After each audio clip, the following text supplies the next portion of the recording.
in my phone.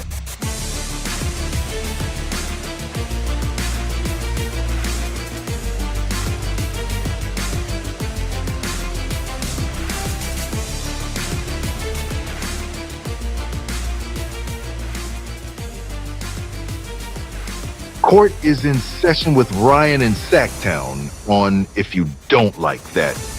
Now, Ryan in Sacktown. Oh, must be Rhino. I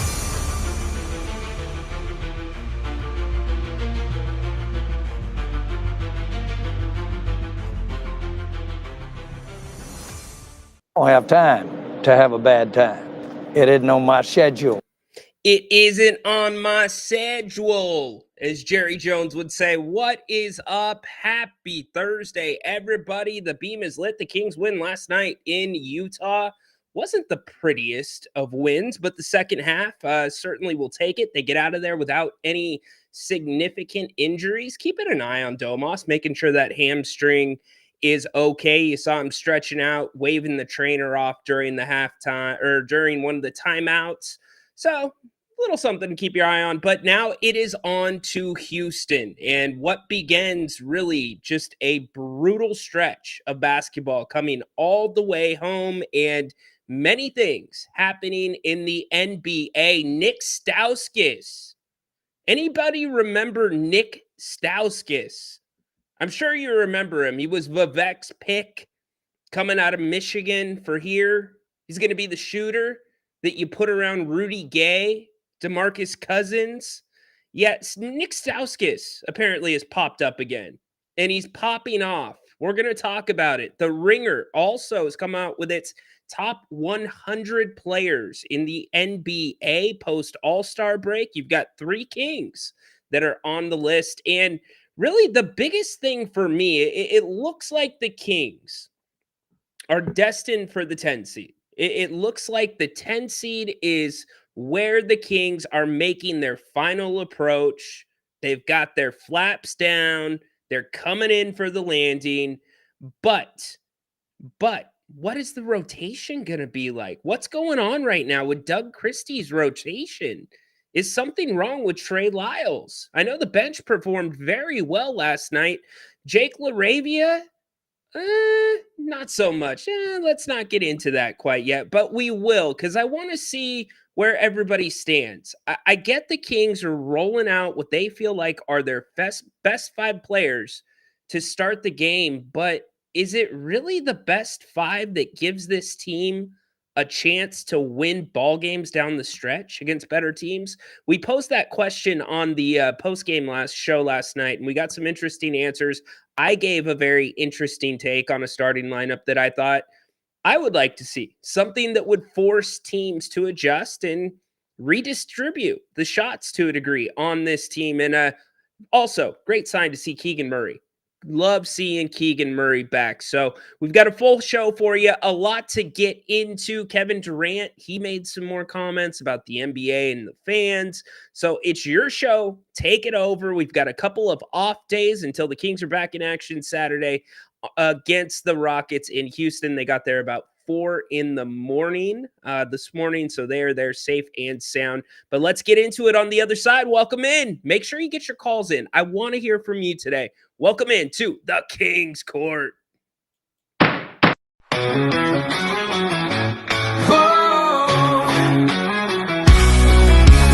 Lights on the screen, hey, it's Grant and Ryan. We bleed purple, talking hoops, never lying. Sacramento Kings, we rise and we fall. If you don't like that, then you don't know ball. Jerry sitting with the stories of the game, spilling all the truth, driving legends insane. From the Cow Palace days to Arco's roar, this town's heart beats on the hardwood floor. If you don't like that, turn away now. Kings. Isn't it great? Feel good about yourself, Ryan. You're just a part of the King's Court. Yeah, I am part of the King's Court, Jim. Happy to be a part of the King's Court. Happy to have all of you part of the King's Court here today. By the way, Kings turnovers. We've got 6 of them in one quarter. We're selling them fresh. They're right there on the screen. You want to buy some? We can get those shipped out to you. They were made in Utah last night. What the hell, by the way, is going on with the turnovers in this basketball team. These are not turnovers to me that are like, oh man, I saw what you were doing. That was a great look. I get it. If that would have got through, that could be something that could be there for the rest of the game. That's going to make the defense think twice about doing that. Had that play been made. No, these are like home run turnovers. Like lose your mind turnovers. Malik Monk thinking he turned into Joe Montana or Patrick Mahomes, throwing the ball. I mean, not even throwing it like a quarterback. Malik Monk cupped the ball like this and he threw it. And I know I'm losing my background here. Just stuff like that. You know, the Kings in the last 10 games since they've had their new group, since the trades, they are 29th in the NBA in turnovers. 29th.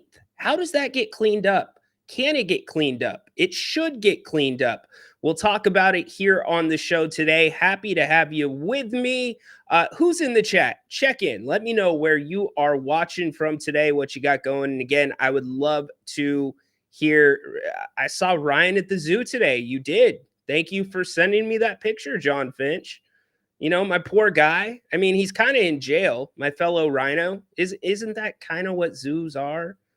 Although ethical zoos, for the most part, donate as much money to conservation as they do to taking care of the animals. But that zoo is actually headed for Elk Grove. That's headed for my neck of the woods.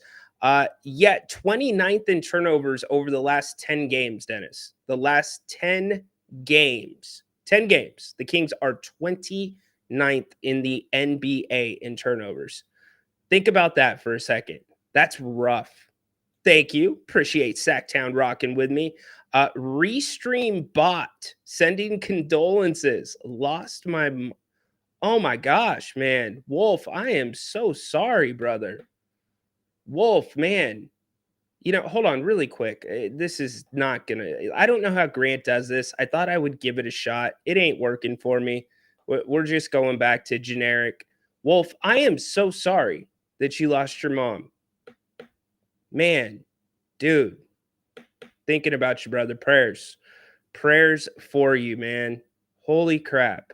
Never mind. I'm confused. All right. They're not going to be quarterback anytime soon. Look, Malik Monk. Let me ask this. Why is Markelle Fultz not playing more minutes? Does anybody have a problem with that? Does anybody think Markelle should have played more than 4 minutes last night? I'm just curious because clearly Doug Christie is playing around with his rotation right now. He's tightening it up. And if you're Trey Lyles, what are you thinking? And I guess that's why I'm posing the question to you. And it's a clear delineation. There is a line in the sand. It doesn't take a genius to recognize why Doug Christie is going to Jake over Trey Lyles. It's the hustle. It's the defense. It's the ability to use your 6 fouls. And I want to give Trey a little bit more credit on that side, though, than some people do. I think he does have a little bit of a dog in him. He's come in pretty much during his entire time here in Sacramento and played hard. Maybe not great defense, but hard defense. He stepped up. He's been tough. I mean, it's not like this team is full of great defenders by any means, but you lose the offense. So is Doug thinking we need more defense with that unit rather than offense? I don't know. And I'm really curious about where all of you come out on that. So let me know. 20. Yeah, I told you, Dennis, 29th. Raspberry Pepperidge Farms turnovers are the best. Dude, I haven't had a turnover in a minute. And I'm not talking about the basketball kind of legit turnover. I've not had one in a minute. In fact, I think turnovers fall into the same category as donuts. It's just you see them and it's like, all right, like I shouldn't do it. I shouldn't do it. And then you do one, you get a donut.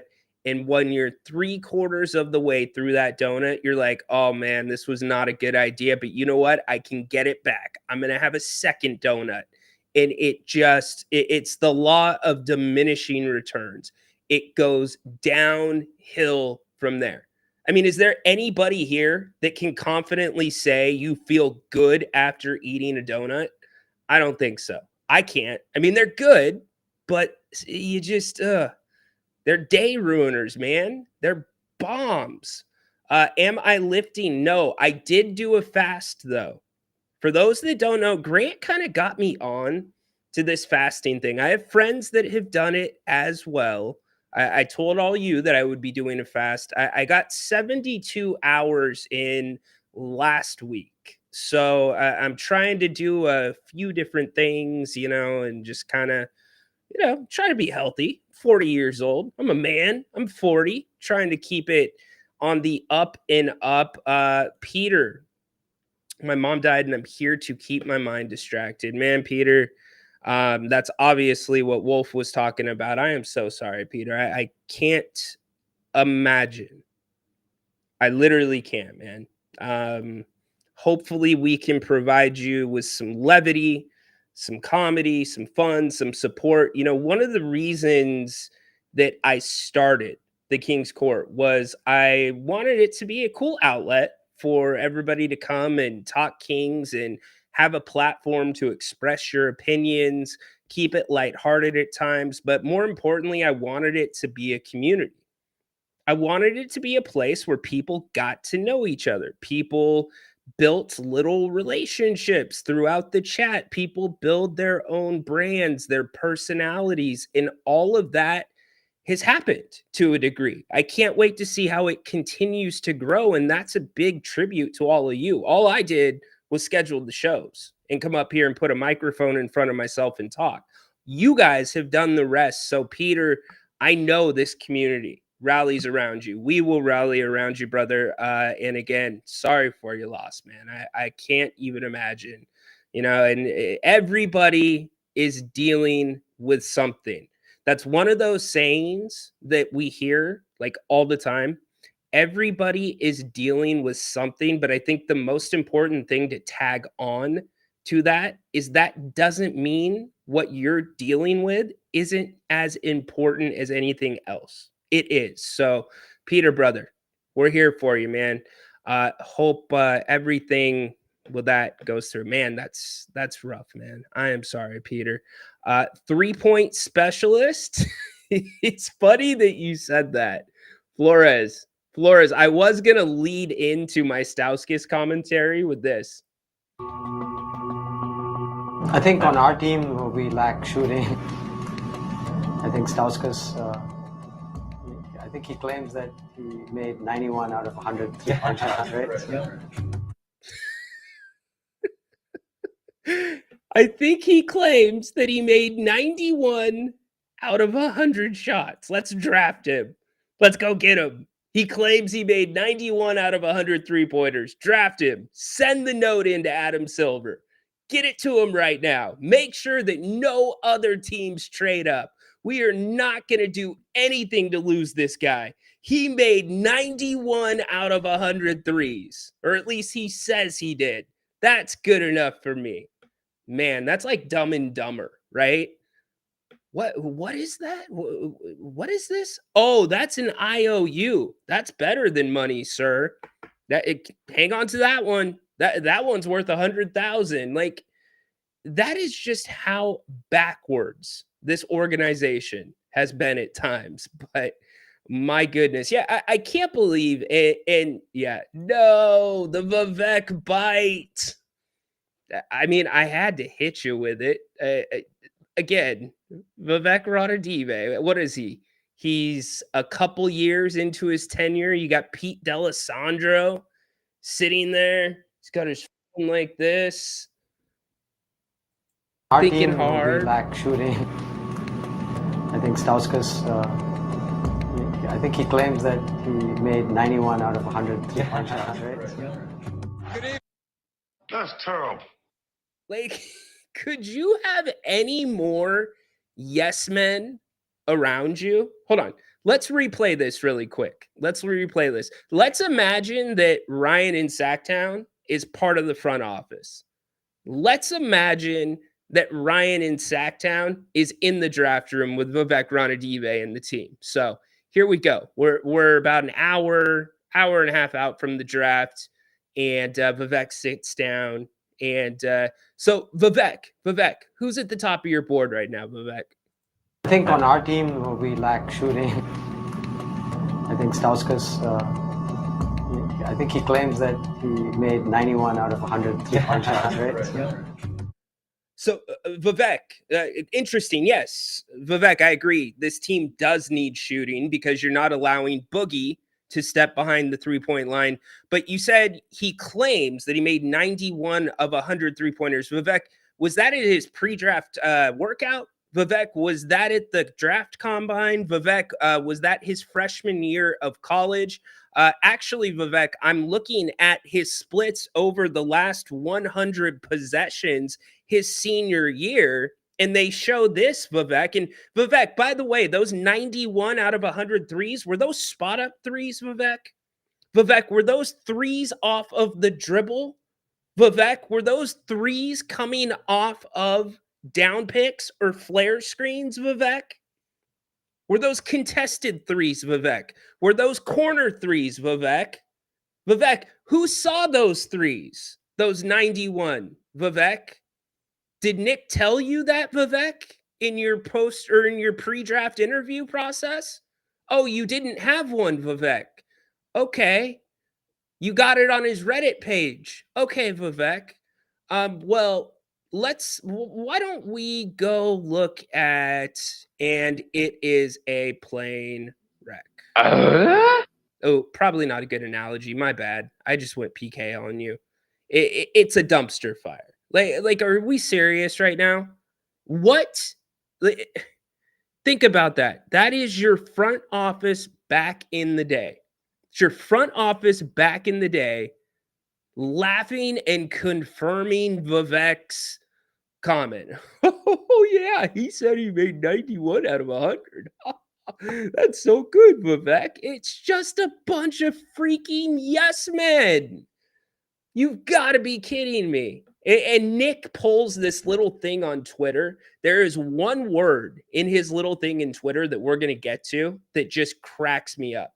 It has me rolling. First, let's go to the phones, though. Let's bring in, we got a couple of calls. I love it. I love kicking the show off with calls. Let's bring in our man, Tay. What's up, Tay? Hey, Rhino, how you doing?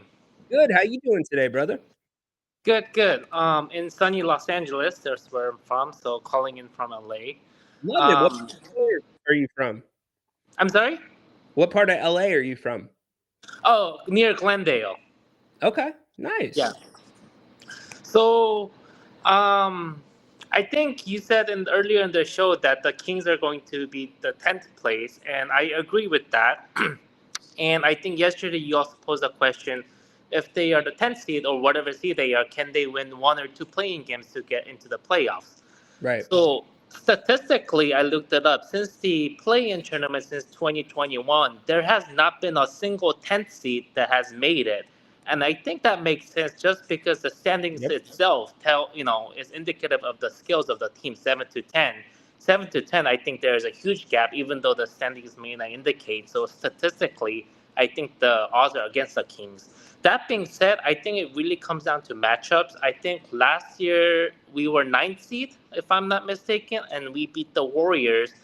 And had we faced the Lakers in the second play-in, I think we would have gone in. I think the only reason we didn't get in was because the Pelicans were just a horrible matchup, and Herb Jones and Trey, I'm forgetting his name. Murphy. Yeah, Trey Murphy. We just couldn't deal with those lengths. So I think, statistically, even though we're against the odds, I think if we have good matchup and it's only one game, it gives us a chance. But highly likely that if we end up in 10 seed, that we get in. Well, okay. So I agree with you, by the way, about your spot on. No 10 seed has gotten in. But show me 2 games as of late where the Kings have looked really good in back-to-back games, regardless of matchups. I mean, you go from Charlotte, where you let them hang around for a little bit. You let them try to make a comeback, but then you ultimately blow them out by 40. And then last night, the Kings let the Jazz back in the third quarter. They were only down a point. Yeah, and I think I agree. I think at this point, if the play-in started, I don't think the Kings get it, mainly because they don't have the discipline on the defensive nor the offensive end. There was a play where Malik Monk did a underhand full court pass. Yes. I think it was the third quarter when they were up comfortably 14 or 16. I think that's why he was trying to kind of showcase and do those type of passes. But I don't give a fuck if you're up by 2, 16, or 30. Tay. I don't mind a decently placed bomb here and there, but we've started to have some younger people watch the show, so I want to be respectful My of bad. them. Yeah. All But good, regardless, brother. if you're up by 2 or 14 or 30, I don't think the Kings are in any place right now to play around. So I think that's the type of discipline that the team needs to get. Regarding the starting lineup, I think that's a dead horse at this point. I don't think it's going to change. And that being said, I do want to see more. Personally, I want to see more Laravia and Keon lineups just because they just play so hard. And, you know, again, the starting lineup doesn't have the intensity that Ellis and Laravia bring. So I do want to see more mixture of those. Trey Lyles, I think we could get away with not playing him much. And, with this expiring contract, I think, there's also writing on the wall that he may be out. So I personally don't have a problem with Laravia getting his minutes just because of his hustle and the, energy that he can bring off the bench that Lyles doesn't inherently have. You bring up a really good point about the contract. I wonder how much that plays into anything. It really shouldn't, but Trey probably, like you said, will not be back. Laravia, I know there's some number that you can only sign him to, and I forget what that whole thing was about. So I don't know if it's somewhere in the middle, whether they're figuring that and thinking he's going to be a longer term piece, or if Doug just wants that effort. I mean, I don't know. I'm in the middle there. I feel like whichever way it's going to be, Doug's going to have to make a choice pretty soon. The lineup's going to have to, or the rotation's going to have to continue to tighten. But you bring up some good points. Appreciate you, Tay. All right. Thanks, Rhino. Have a good great job, day. Tay. Yep. Enjoy sunny Los Angeles. Love me some. Well, I don't really love LA as much as I love San Diego. LA's cool in spots. Like the OC, I'm cool with the OC. I like the OC. Anaheim, I'm cool with Anaheim. But then you start going a little bit more like downtown. It's just not my jam. I mean, Hollywood, I guess, is okay. I don't know. And we didn't spend a lot of time in Hollywood. We were in Universal a couple of years ago. Funny story around that trip to Universal, actually. I'll tell that sometime. Man, I have to play the disclaimer. Apparently, Tay. Where'd you learn to talk like this? We don't know where you learned to talk like that, but all good. Look, so if that is going to happen, if there's going to be a slip, that was like a natural intensity. Like that man felt strong about what he was saying.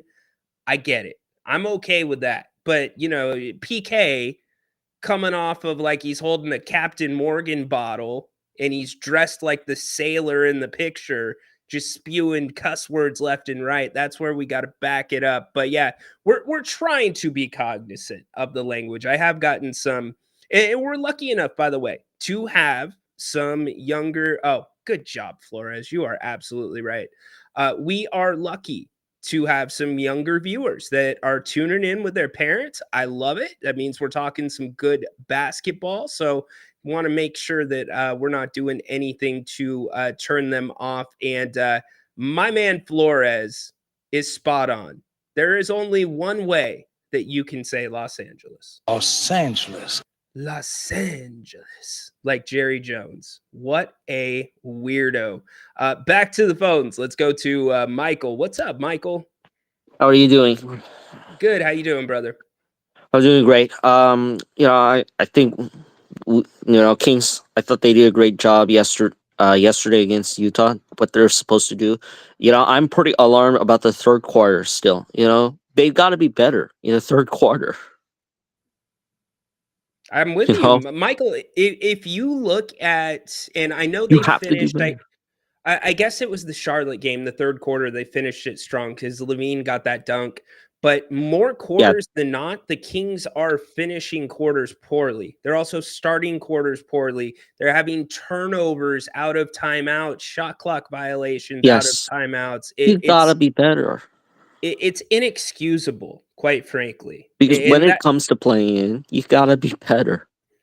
it's got to be like I look at, and I don't have the Charlotte information in front of me, No, but I believe the Kings started off the Charlotte game with 2 turnovers and they gave up 2 offensive rebounds. Last night against Utah, they started off with a turnover and then they started off with a 24-second violation right out of the yes. gate. So part of that I put on the coaches and part of that I put on the players. It just can't happen. Yeah, if I was Coach Christie, I would just, call a timeout right away and just tell them, come on, you gotta be better. Well, Coach Christie only had 2 timeouts left Oh in the yeah, third that's right. quarter of the Charlotte game when Yeah, Charlotte went on that run. So, look, he made a couple of quick timeouts last night as well, but um, I don't know. yeah, I'm not sold, Michael. I'm not sold. I yes. want to be sold. I'm just not there, buddy. Mm-mm. Well, we have 22 games left. Kings need to win. They gotta play hard. And please, for the NBA, I hope the officials are fair when it comes to close games because we're fighting for the playoff spot. I hope. You know. Well, here's the thing. The officials, and I've been saying this all year, I think that Doug's been pretty good about getting the guys to back off the officials for the Yes. most part, but you can't just decide, like, if your jump shot's not falling, you can't decide, all right, now it's time to get to the free throw line. Like De'Aaron Fox thought that he could just flip that switch and it never worked. Like teams that, if you watch Oklahoma Mm, City, if you watch some of the teams that get to the line consistently, New York is a great example as well. The Knicks, they are yeah. consistently attacking the paint. They are consistently playing a certain style, which in turn forces the hand of the officials. They've got to start making some calls. But when you're a jump shooting team and then your shots aren't falling, then it's like, okay, we're going to start forcing it at the rim. You're not going to get the same calls that you'd get if you were going to the rim the entire game. Well, I mean, I see your point. I mean, I just hope it's fair. I want it a fair way. The season needs to be fair, right? I mean, Yeah, no, I, I hear you. sometimes as a fan or play coach, you got to protect those players because if you did what you're supposed to, it's a problem. I mean, officials do have to be held accountable, right? I mean, like I saw Austin Reeves when he was ejected. I think that's his first time in 4 years. I've never seen him that upset Mm-hmm. because I saw the replay. Like he was clearly fouled. I mean, come on, right? And look, the NBA probably needs a better mechanism than Yes. what they have now for the officials to be accountable, especially Yes. if you're going to be taking in all this gambling money and you're going Yeah. to have them as sponsors. You have so many more eyeballs on the product that are not actually Mhm. watching for the product, they're watching for the outcome.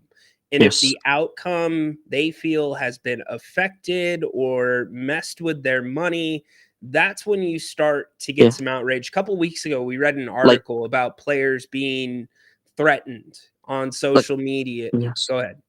Yeah, like I remember that, 2018 game 7, they missed way too many calls in Western Conference Finals. I remember the Rockets and Warriors. That was probably the worst officiating games I've ever seen. That game. Remember that?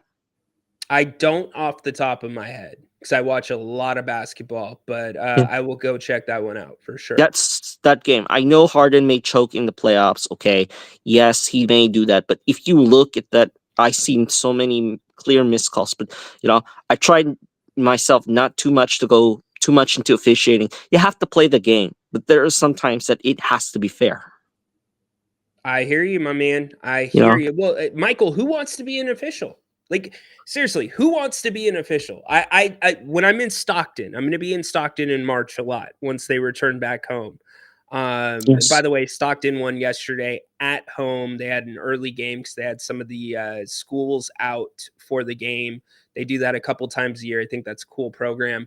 But I always talk to the officials when I'm in Yeah. Stockton. And I'm picking their brains. I'm asking them about certain things, points of emphasis. And the one question I always ask an official is why? Like, why do you want to do this? Why are you doing this?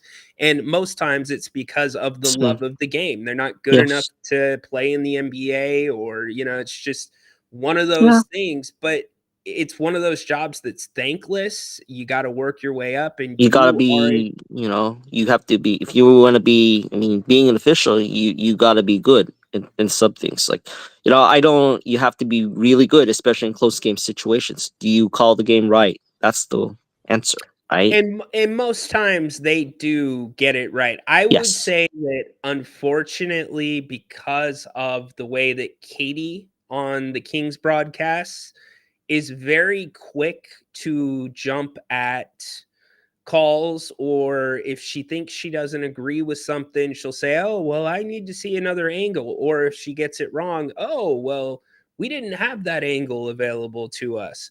I feel Mm, like we would not here in Sacramento have as much attention at the officials if she was not bringing that attention to it.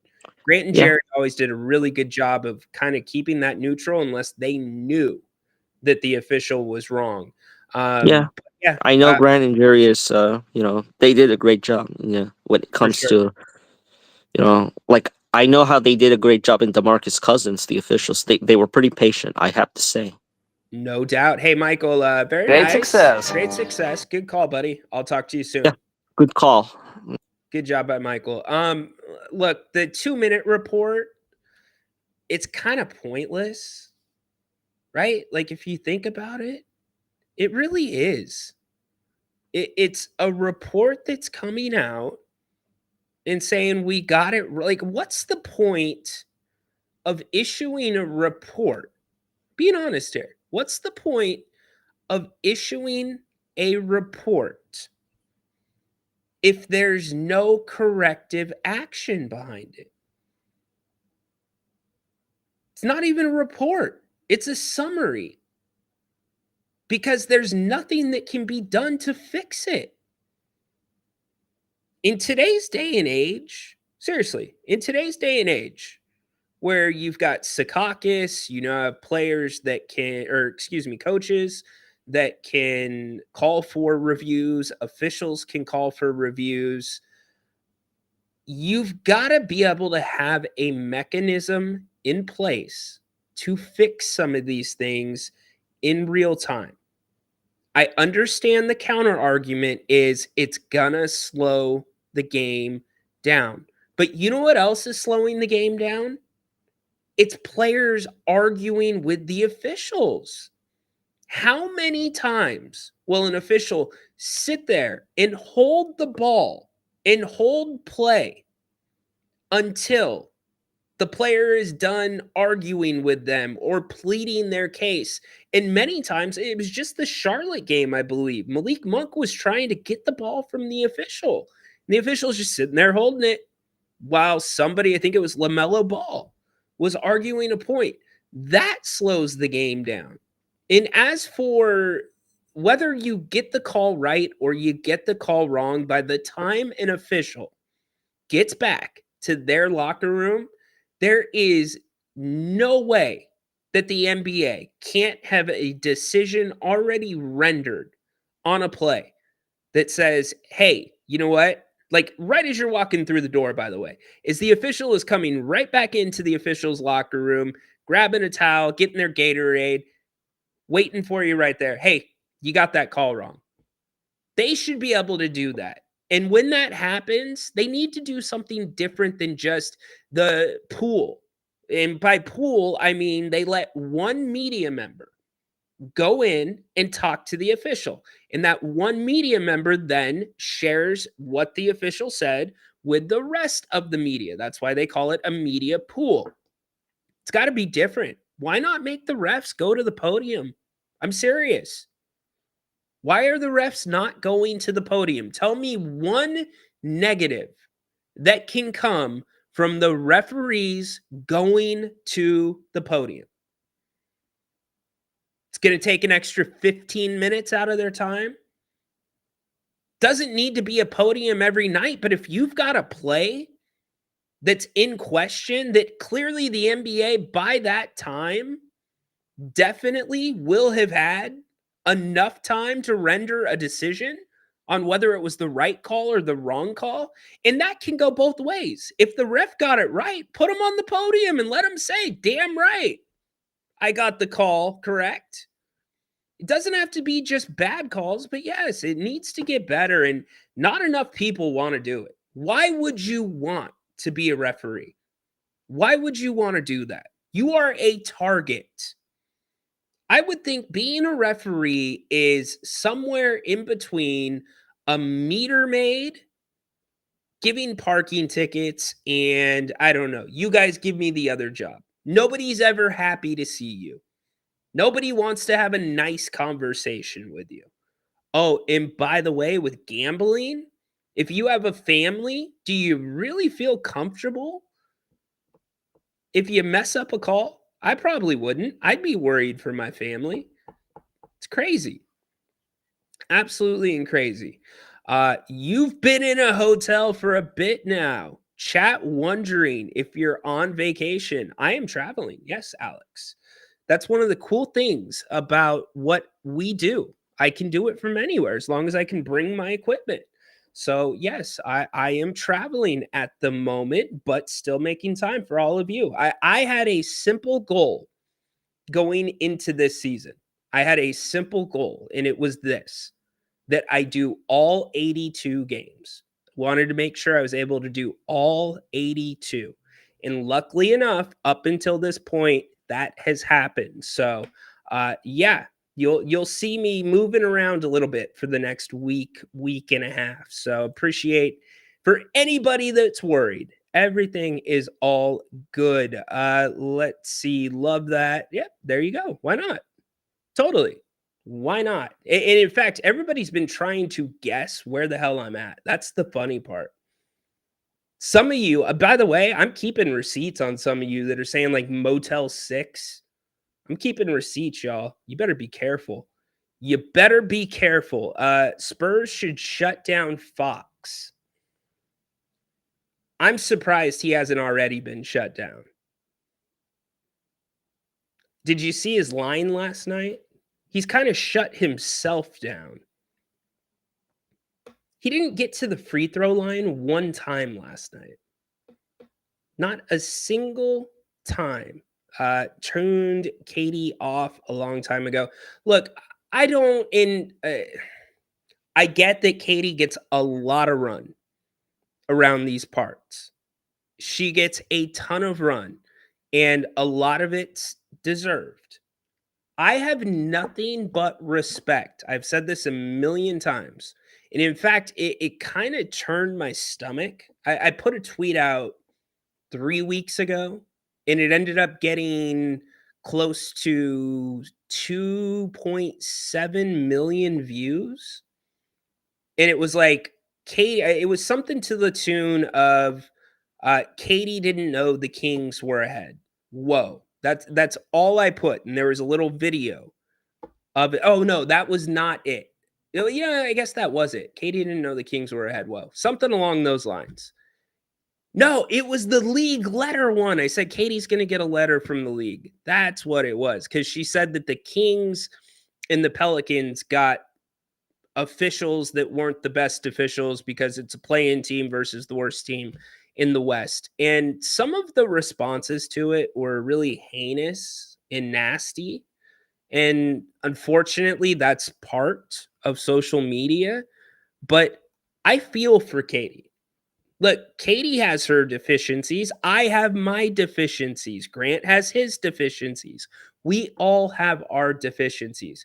Katie, let me say this. First off, I am not trying to compare myself whatsoever to Katie Christensen. Not in the least. She is levels above what I do. She does something completely different than what I'm trying to do. But you know what is one of the most important things that has helped me grow to where I'm at today? It's consistency. It's working with Grant. It's working with Jerry. I have consistency. Katie does not have that. Working with Mark is much different than working with Kyle.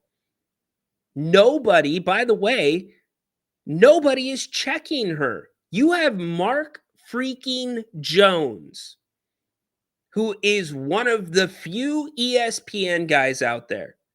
Mark Jones, there is no way in the world that Mark Jones doesn't know that what Katie is doing with the officials is way beyond the code. She shouldn't be doing it most of the time. But guess what? Mark Jones isn't saying anything. He's letting it ride. He doesn't care about her. He would say something if he did. Drapes? I wish it was Drapes all the time with Katie. I really like Drapes. I think he's a great dude. I love his story. I love his transparency, despite everybody thinking that Drapes and I don't like each other. It's not true. We have no problem with each other. We ran into each other in Stockton about 6 weeks ago, and we laughed about that.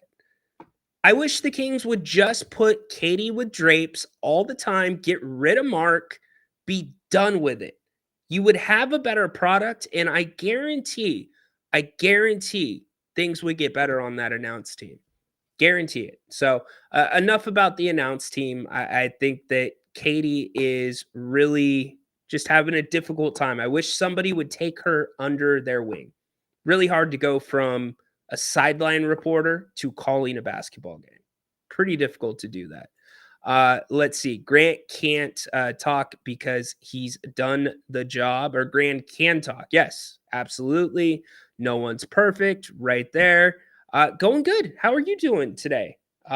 Paul, good to see you. Yeah, Rhino, unlike her, you don't have a DUI on your record. Actually, I do, Ben. I do have a DUI. One of my worst mistakes that I've ever made. I'm not going to sit here and lie to you. Over 10 years ago, stupid mistake. Stupid mistake. Paid for my mistake. Paid for my mistake. Did what I needed to do. So I'm not going to judge somebody else that has one, because I do have one. Had one. Whatever it was. But did my time, took my classes, all taken care of. Transparency, baby. Got to be transparent. So let's see. Media doesn't like objective truths or accountability. Interesting. Paul, look at Katie's mentors. Then look at Rhinos. I would like to see Katie spend a week with Napes. Napes has said that all along, Paul. Napes didn't even say a week. Napes said, give me 2 hours in a room with Katie. Give me 2 hours. And you know the crazy thing? I bet Katie would be open to it. I bet she would. You don't think she wants to give you the best product possible? It's crazy. So, all right, let's talk about last night a little bit more. I also want to get to the Nick Stauskas thing, because Nick Stauskas sideswiped one of my favorite guys that used to be in a Kings uniform, and I am not particularly happy about it. The Kings do come away with the win last night. Utah, what can you say about Utah, man? They are tanking. They are in the Cooper Flag business. However, I don't know that Cooper Flag is going to come out. The big thing that I took away from last night, my biggest thing, was it was great to see Keegan Murray. And you know what? It is also a reminder that if you let the young man be a part of the offense, and I'm not saying run every set play for Keegan Murray, but if you involve him in the offense, you set some screens for him, you get him setting some screens, you move the ball, good things usually happen. For whatever reason, Keegan plays really well. against the Jazz. Always love to see that. He had a big night. I was happy for him. He ends up finishing the game, leading the Kings 26 points, 9 of 16 from the field, 5 of 10 from beyond the arc. Here was Keegan after the game. Talk about just kind of this season, your role as a scorer on this team, and how maybe that's changed from the beginning of the year to now with all the kind of personnel changes around you. Yeah, I mean, it's different. I think we've added a lot of scores from the beginning of the year, then at the trade deadline. So it's been a different kind of year in sort of my role on the team. And like today, the ball started coming in more and pin downs and things like that. So I was able to take advantage of that. So that's just kind of been my thing so far this year. Has that been a difficult adjustment for you to make? A little bit, because pretty much my whole life in college, things like that, my first couple years I've been a scorer, been able to go on like big stretches of scoring and things like that. So it's been a little different this year, but I know like at the end of the day, like if I can get it done defensively, the offense will come and things like that. So you had a stretch where you took 2 games off with like an ankle injury, and you had like 5 days off. And I just wonder how much your 3-point shooting has been like really good since then. Did that time off help you to kind of work some things out? Yeah, because it was a struggle just being able to jump off the ground and find a consistency with that. And a lot of times, like, it kind of felt like I was jumping off 1 foot in the air. So to be able to have that time to kind of get that right and just get my body right I feel like just helped me the rest of the year. So Did you hear what the man had to say? I love that Keegan spoke up and said that. I love that he said that. And also what I love, you don't hear very many guys that are year 3 that are that good of teammates. Whatever I can do for the team. Keegan Murray comes from a style of basketball that was structured. I've been screaming it from the rooftops. Same thing with Davion Mitchell. Same kind of thing at Baylor. They ran structured offense. They were running sets, a lot of down screens.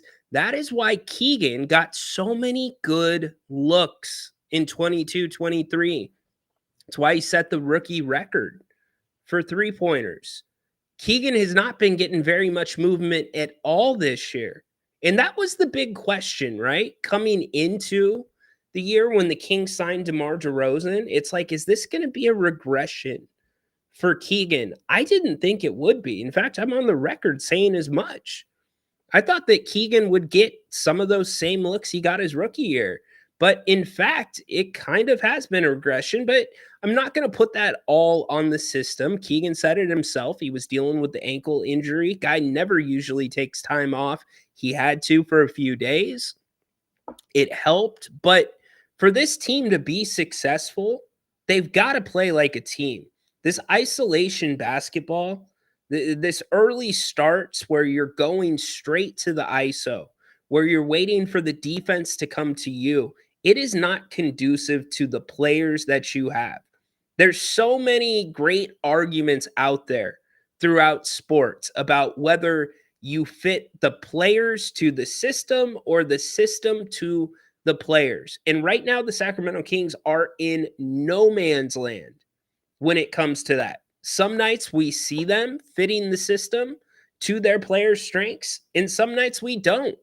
We look at the sample size that we had with Keon Ellis starting instead of De'Aaron Fox when Foxy was still on the team.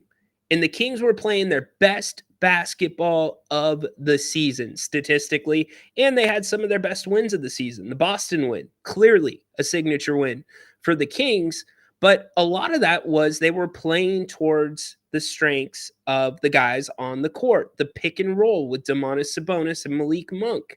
What's happened to it? It's fallen off a cliff. We see it now maybe once, twice a half.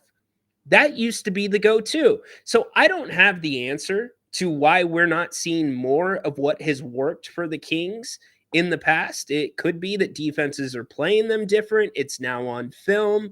They've got to try to get into it in different ways. But what I do know is there's room for growth with this team offensively, but Doug Christie's going to have to think outside the box. Doug Christie is going to have to get more creative when it comes to the combinations. I thought what we saw against Charlotte a couple of nights ago, earlier this week, I thought that was really good stuff. I thought that was the first time, and a lot of people attributed it to practice. Look, practice isn't going to give you, especially under Doug Christie as a head coach, that actual practice on the floor is not going to give you as much of a benefit as many people think. Doug is really big on the mental side of things. In fact, when they were back on Wednesday after the All-Star break, they didn't touch the floor. Everything was mental. They were watching film. They were going through the different sets, the different reads. And that is the stuff that makes the difference. So how can the Kings figure out ways to get their guys to the spots and in the positions that benefit them the most? It comes down to one thing and one thing only, besides structure. It comes down to ball handling. And that is the biggest deficit for this Sacramento team right now. You do not have a point guard on the court. Now, you got Markelle Fultz on the roster. He's only playing 4 minutes as of last night. I was a little surprised. Jerry Reynolds did make a good point, saying that he hasn't gotten an assist yet, but at least you have somebody that is bringing the ball up with a purpose and can get to the spot that they want to get to. Going back and watching the film over these last 10 games and knowing the different sets that the Kings like to try to run, I'm not going to go through all of them and bore you with it. There is a certain starting point where most of those sets need to begin. And more times than not, whether it's Zach LaVine, whether it's DeMar DeRozan, because those guys aren't point guards. Now, are they capable of bringing the ball across the court? Sure. Keon Ellis in the same boat, very capable as well. But they're not point guards. Too many times they get pushed away from those spots. The dribble gets picked up in areas of the court where you should never, ever pick the ball up. And before you know it, the shot clock is at 14, then at 10, and now you have a grenade in Keegan Murray's hands. You have a grenade in Zach LaVine's hands. And quite frankly, although Zach has shot the ball well over the last couple of games, I have not been impressed with what I have seen up here with Zach. It just has not been there for me yet. Not only from the decision-making with the ball, but also the spacing. And so the more mental reps that these guys can get, the more time they can have together on film should help that. But you are wasting an asset in Keegan Murray if you are not doing more to at least get him involved. I'm not saying get him shots, get him involved. Keegan Murray is a glorified decoy sometimes. And you don't even really need to pay a lot of attention to him if you're the other team's defense. That's why they're able to shade over towards DeMar, shade over towards Domantas Sabonis.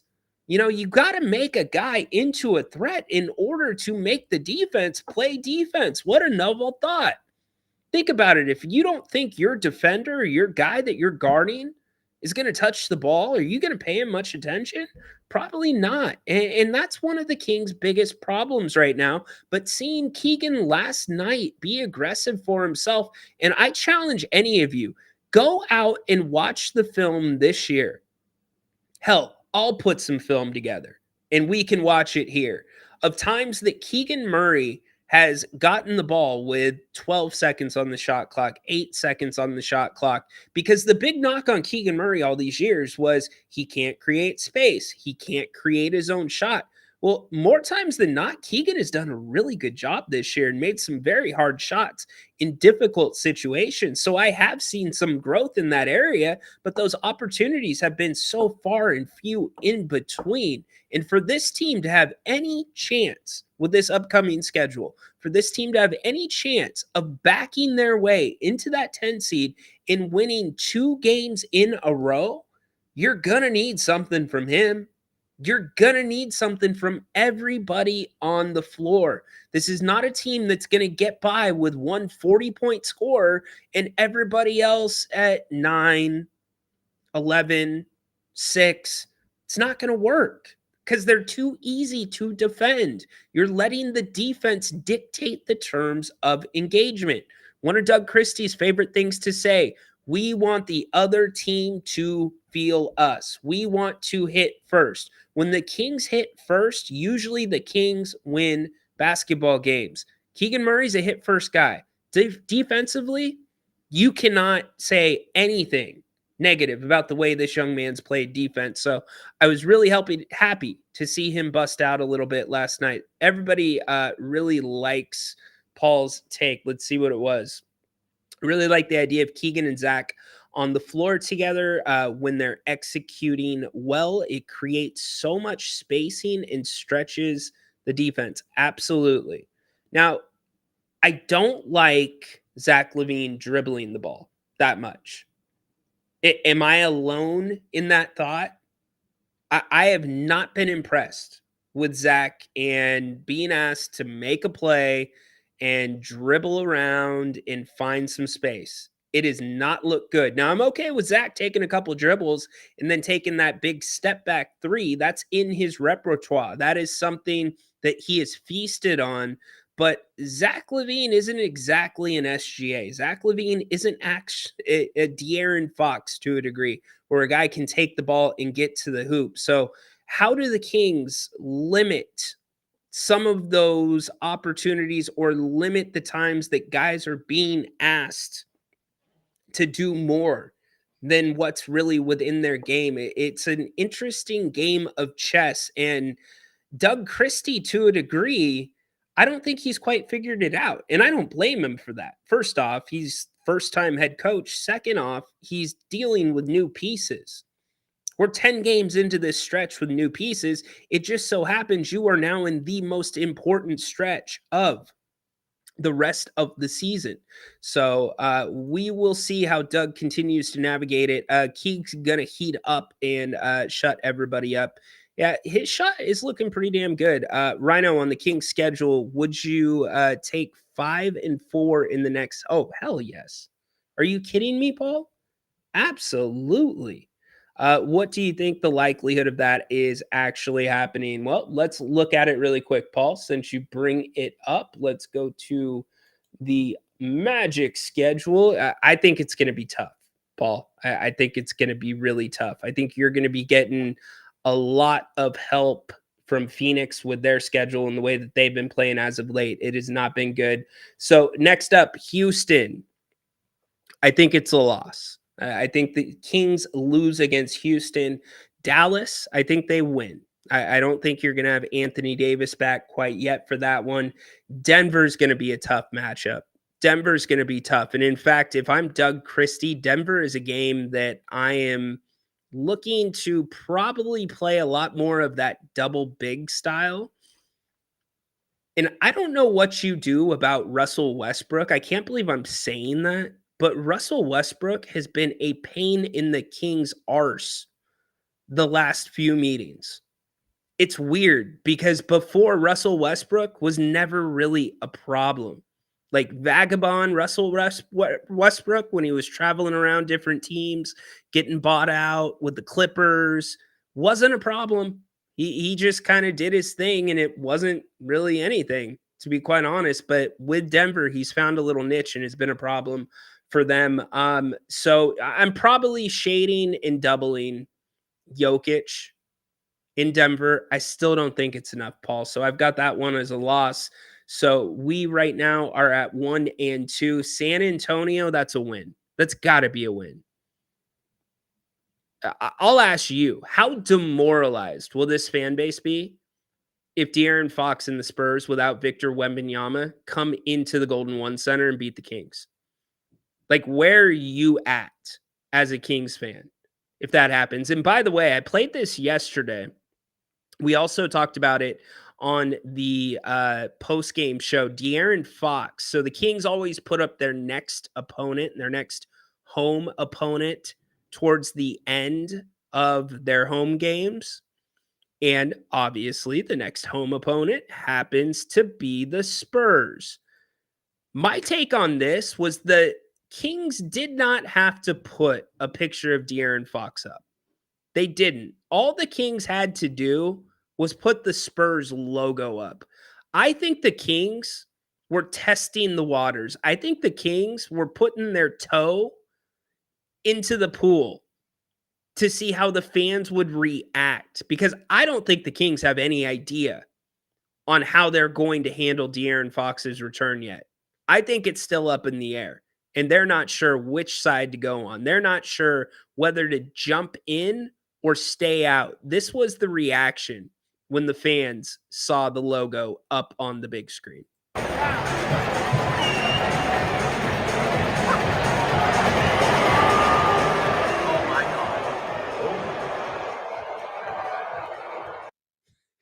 I love that person in the middle. Oh my God. Oh my God. I mean, if that is a 15-second snapshot, and by the way, that's with the Kings up, I think it was 20-some points. And they had just had a dunk too, so the place had been rocking. I think the Kings have got to back off this De'Aaron Fox thing. That's just me. I think it's got to be pretty minimal. And by minimal, I mean maybe Scott Moak gives him a little bit more of from Kentucky, De'Aaron Fox. You know what I mean? Instead of the Undertaker from Kentucky, De'Aaron Fox. I think that's all you do for him. I think this is going to turn on its head if you play a tribute to De'Aaron Fox. Anyways, back to the schedule. That is a win. So we're at 2-2. Clippers, I think it's a loss. New York, it's a loss. Golden State, at Golden State, I think it's going to be a win. I think the Kings will win that game.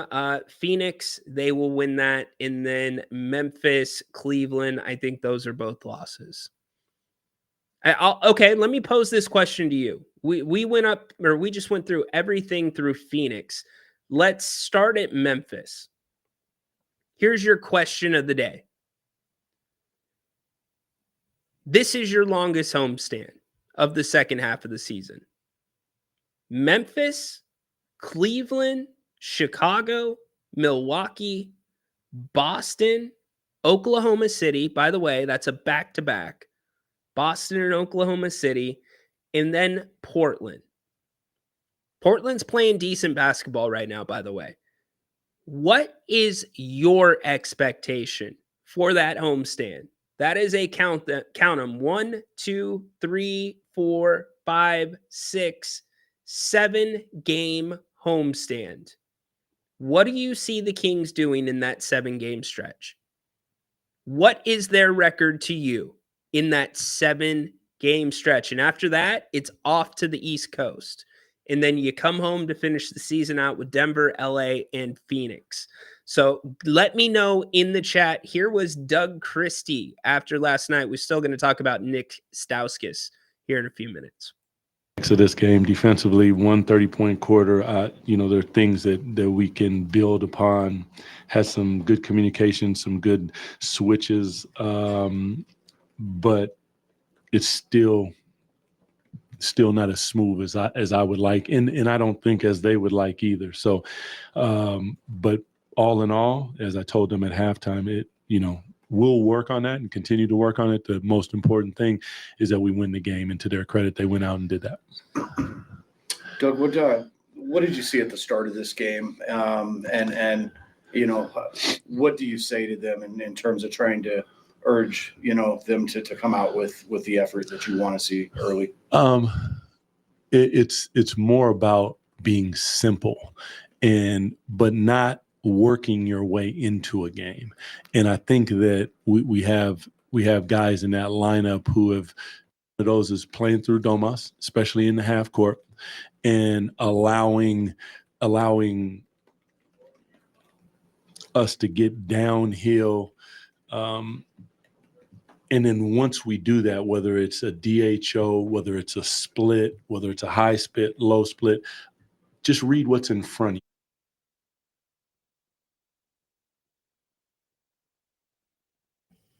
Just read what's in front of you. You know the most troubling part to me?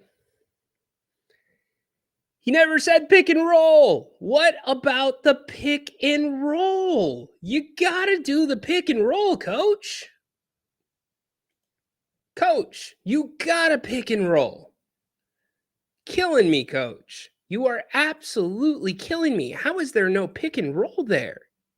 Come on, coach. Got to do better than that. John Finch says, you think they go 3-4, Finchy?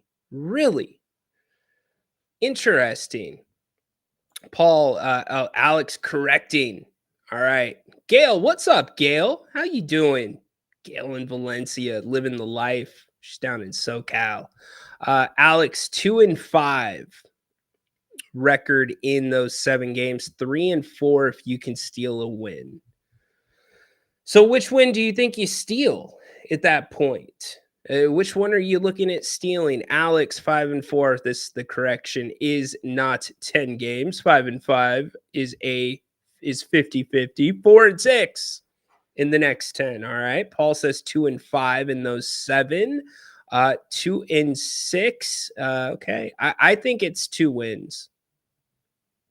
I think it's 2 wins in that stretch. I think Boston is going to serve you up. I think Boston's going to be ready to go. The Kings traditionally, quote unquote, traditionally have played Oklahoma City okay. I could see that game being a little bit closer, a lot closer than the game that they most recently played in Oklahoma City. Milwaukee, I don't know what to expect with Milwaukee. I have no idea. Sometimes you get the great version of Milwaukee and sometimes you get the off version. Dame always seems to be a huge problem, and Giannis certainly destroyed the Kings the last time these two teams met. But the reason that I have a little bit, just a little bit of hope for that game against Milwaukee is JV. JV being on the inside clogs things up a little bit more. In fact, I haven't even mentioned what I think my dream lineup would be for this team. And I think a lot of people will disagree with me on that one. Alex hopping back in. The Kings team in the offseason needs to get a true point guard. 100% agree. Or there will be the same issues moving forward. Yeah, no doubt. There's no doubt about it. I think when you look at the De'Aaron Fox trade, and we're getting further and further away from it, but we are still nowhere far, or we're not far enough to make a good judgment on whether the Kings did well or not. But I am getting more and more convinced that as we look at that trade 2, 3, 4 years from now, we're going to be okay with the back end of the trade. We're going to be okay with the fact that the Kings got what they got in draft compensation, especially with the way that you saw the draft compensation shake out the rest of the trade deadline. And I would expect trade deadlines going forward to be much more similar to what we saw this year because of the new CBA.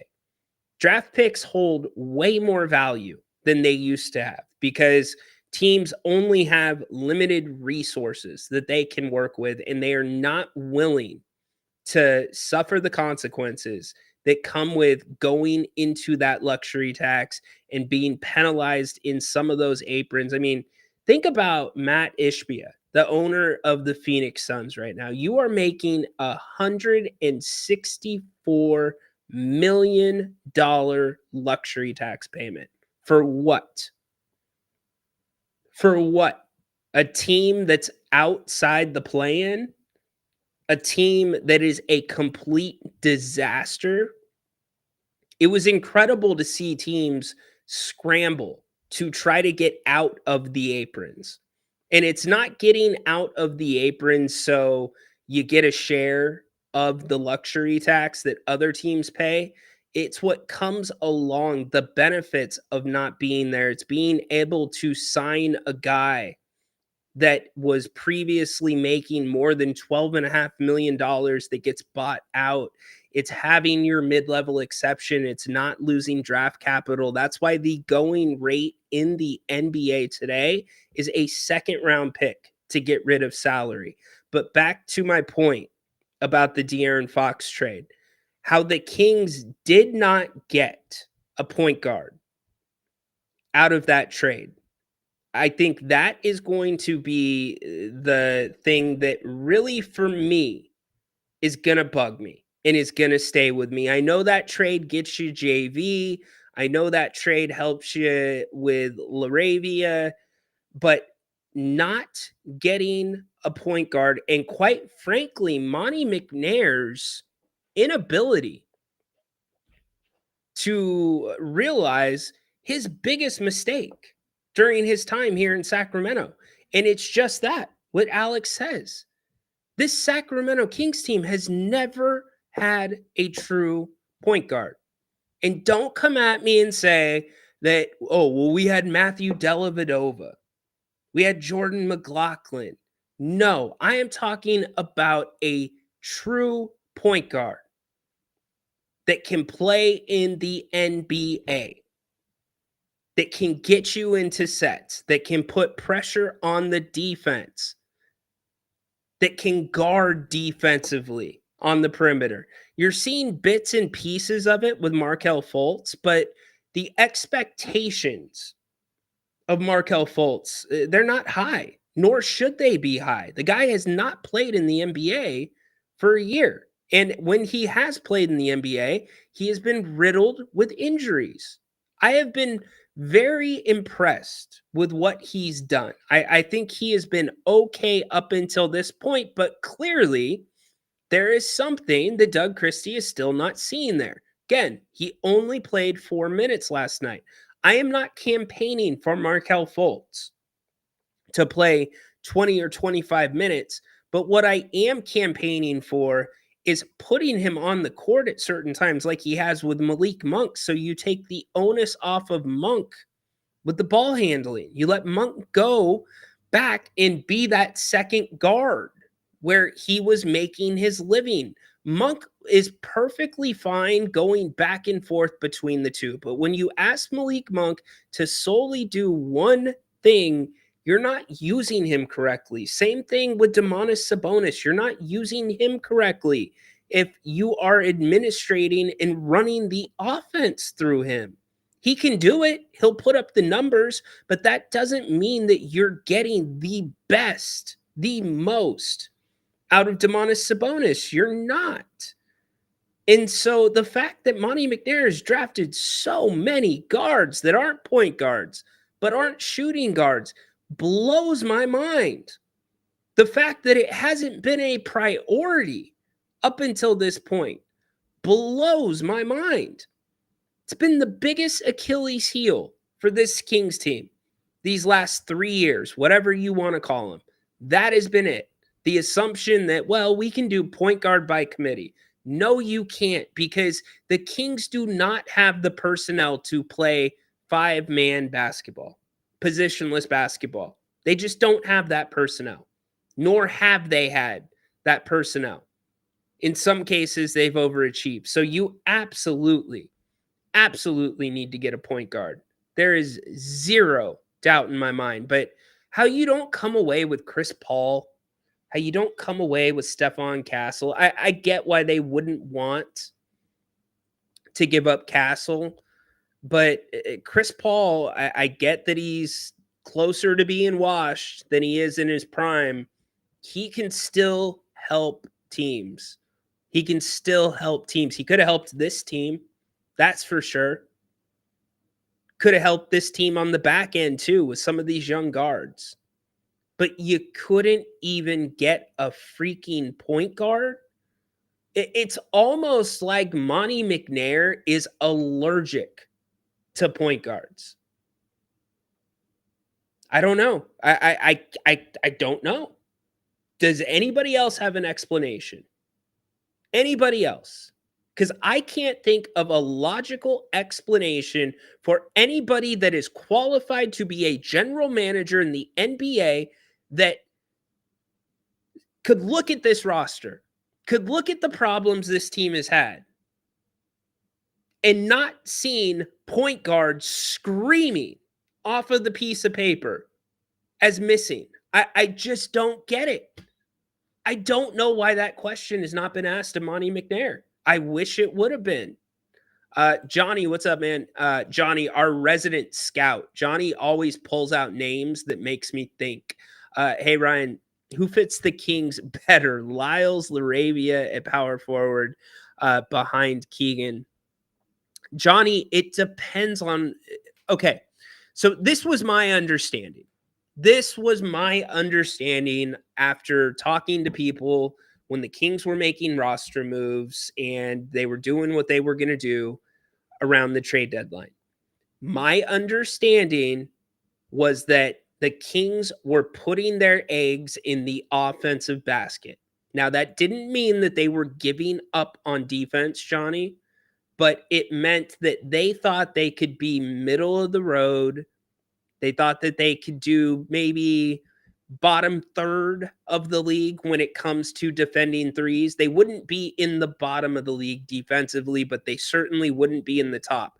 But offensively, this team was going to outscore other teams. We're seeing that that is not happening.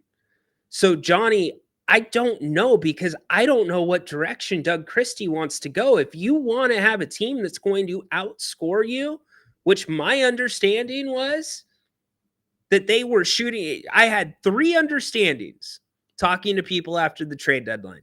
The first is the Kings were already operating as if the pick to Atlanta was going to be conveyed this year and looking at other options to possibly get back into the draft mix. That was the first thing. The second thing was the offense. It was going to be a team that was built for offense. You are going to outscore teams. And then the third thing was Doug was going to simplify, and I'm starting to not like this more and more by the day. I don't want to teach guys a play. I want them to learn how to play. That works when you've got a full training camp ahead of you. That works when you've had a team that's been together for 2 years for the most part, right? When you've got 20 some games left, you're working in new pieces. That's probably not going to work. And I'm going to go out on a limb and say that's a big reason that you're seeing these turnovers and really bad spacing. So if you are going for offense, Johnny, it's Trey Lyles.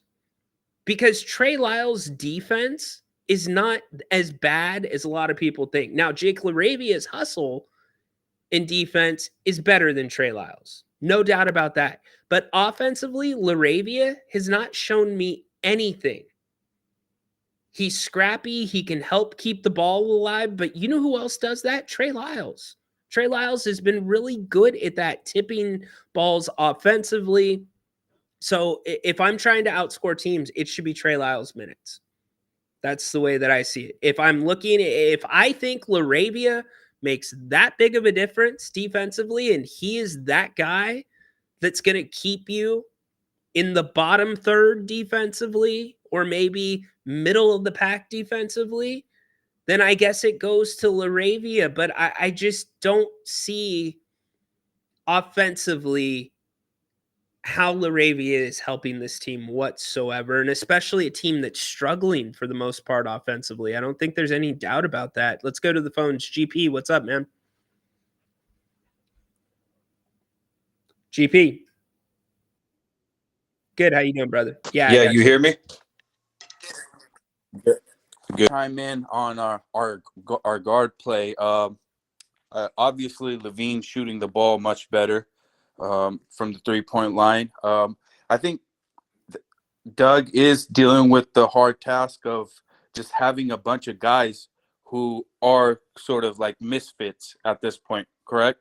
And don't, and we don't have a point guard. You're right, but at the same time, I feel like they were betting on Domantas Sabonis, maybe his assist numbers going up, or maybe even Monk playing a little bit of a better role. He has been sloppy at times, but I feel like he can step it up, and clean some of that stuff up.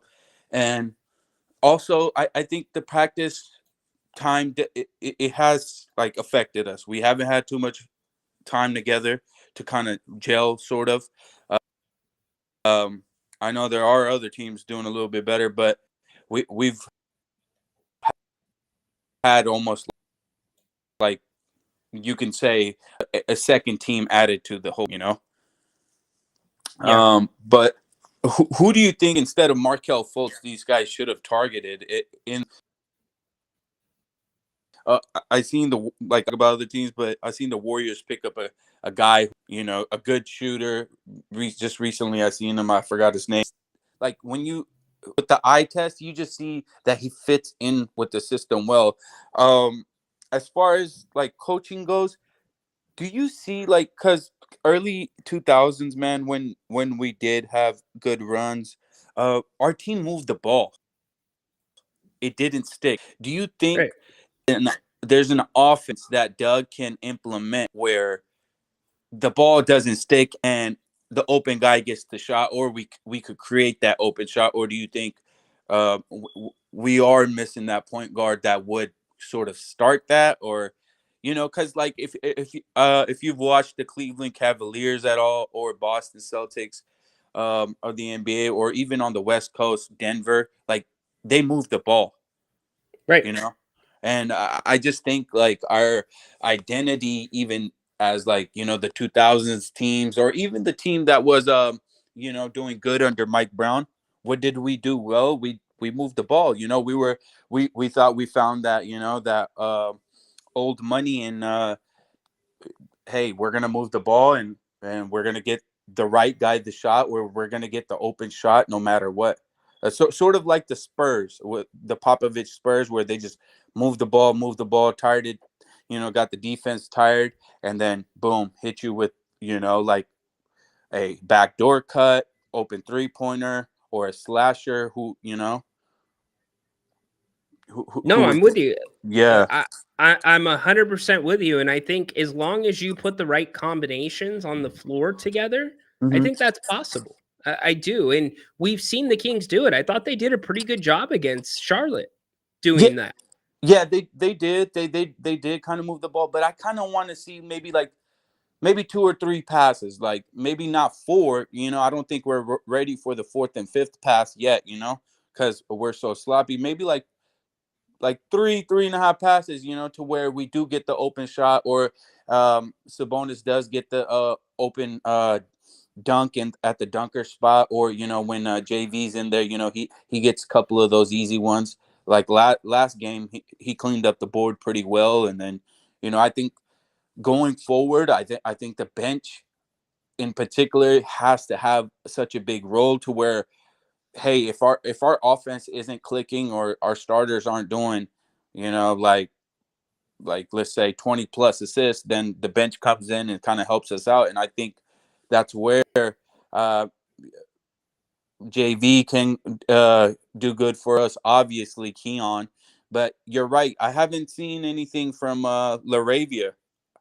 I have seen our guy Trey Lyles. Whenever he's given the minutes, he's either hitting threes, or he's getting down and dirty. And I kind of like that. Off the bench, we do need that hustle, but we also need that structure. Yep. No, I hear you. I'll hit it here on the other side. All right. Appreciate you. All right. Thanks, Appreciate you, JP. man. Thank you. Yep. Okay, so I'm gonna try to take that into parts really quick. As for Markelle Fultz, I have no problem with the fit with Markelle Fultz. I thought that was a great move. So there's nobody else really that I would have targeted. I know that a lot of Kings fans talked about Ben Simmons. That was never going to happen. And by the way, watch the hell out. Ben Simmons is playing pretty good down in LA. And Jeff Van Gundy, who took the assistant coach job, or whatever his role is there, I forget what the title of it is, Jeff Van Gundy has changed that defensive around. That defense is pretty damn good. And now you add Ben Simmons into it. I think the Clippers and Kawhi Leonard staying healthy right now. Watch out. Watch out defensively. They are going to make some noise and make it hard for some teams because they are freaky athletic and they are young at some positions.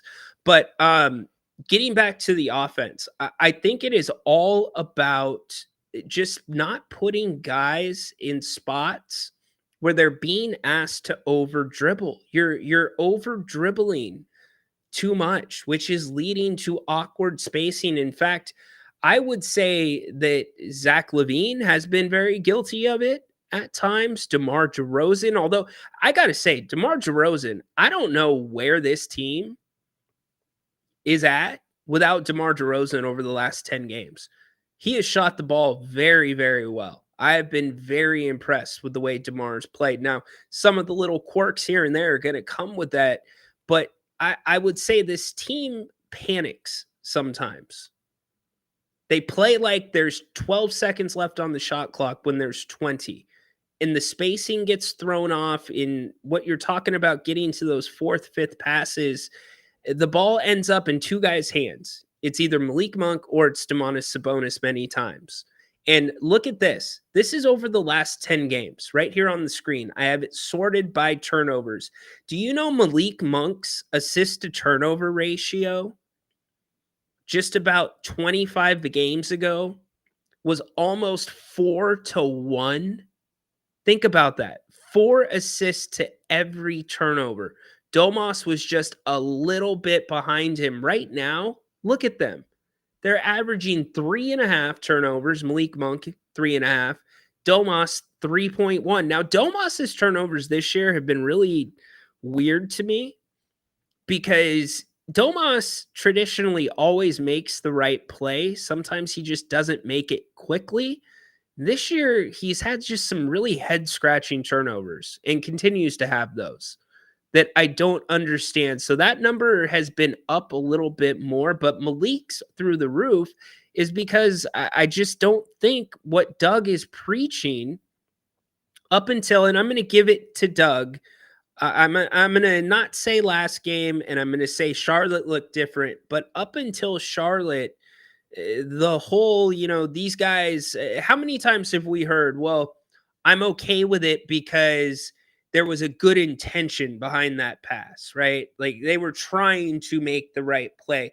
We are no longer in a good intention trying to make the right play spot. You are less than 30 games from the season being over and in a position to hopefully have 2 games to make it to a 7-game series.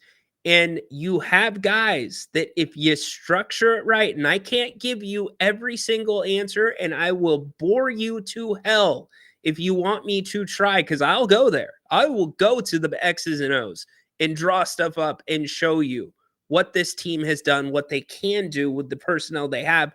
But what it comes down to is different combinations. Different combinations. One in particular, I do not like DeMar DeRozan and Zach LaVine on the court at the same time. I think that is a huge problem for the Kings. I think that is a space killer. I also think the over dribbling that happens, the navigation, the basketball IQ, it's not there. You have got to break those minutes up, in my opinion. I think that is leading to a lot of bad plays and a lot of just bad possessions, shot clock violations, stupid turnovers. I think you got to break it up. And here's the other thing that I think you got to do. You have got to play more of Valanciunas and Sabonis together. The Kings, their best shot this season to try to make some noise, to get through this brutal stretch that's coming up, their best shot is to try something that they have not done the last 3 years. They haven't done it because the team has never been structured in a way to do it. In fact, they've gone the complete other way. with having guys play out of position. You have to try to play your guys in their natural positions. I will repeat that. You have to try to play your guys in their natural positions. You got to put JV at 5. You got to put Sabonis at 4. You got to put Keegan at 3. You got to put Keon or DeMar at 2. And you got to put Monk and possibly, this is the one that is not natural at all, Levine at 1. To me, I think you would see production. You would see the ball moving. You would see the plays that you want to see, the spacing you want to see, the alternate looks. You would see defenses having to adjust to the Kings if they did that. And it starts with a JV and Sabonis front line with Keegan at the 3. That's where it starts for me. Now we can have the debate about what you do with the other 2 spots. So I'm all ears. What do you think? That's what I think. Not a popular opinion. Everybody thinks DeMar and Levine have to start. I don't. Doesn't mean that they're not playing major minutes. I think sometimes having Levine and DeMar on the floor at the same time, in some ways you're wasting scoring. You're wasting talent because they both do the same things. They both take up the same spots. They both need to be in the same spots most of the time.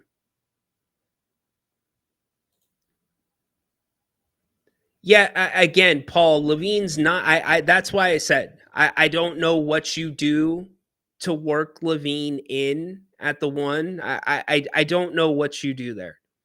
To be quite honest with you, and I said it at the end of the show last night, and I'm going to stand by it. If I was the coach of the Sacramento Kings, which that will never happen, but if I was the coach of this team, my starting lineup would be JV, Domantas Sabonis, Keegan Murray, Keon Ellis, and Malik Monk. That is my starting lineup. Go ahead. Throw your tomatoes at me. Throw your lettuce. Call me a clown. I'll go get my red nose. I think that is your best. I think that is your 5 guys that fit together the most, that can play a structured style of basketball while also not interfering with each other's strengths and styles. That's my lineup. Now, what's that do off the bench? I still think that you're going to have repeat that lineup. Okay, I'll repeat that lineup one more time for you.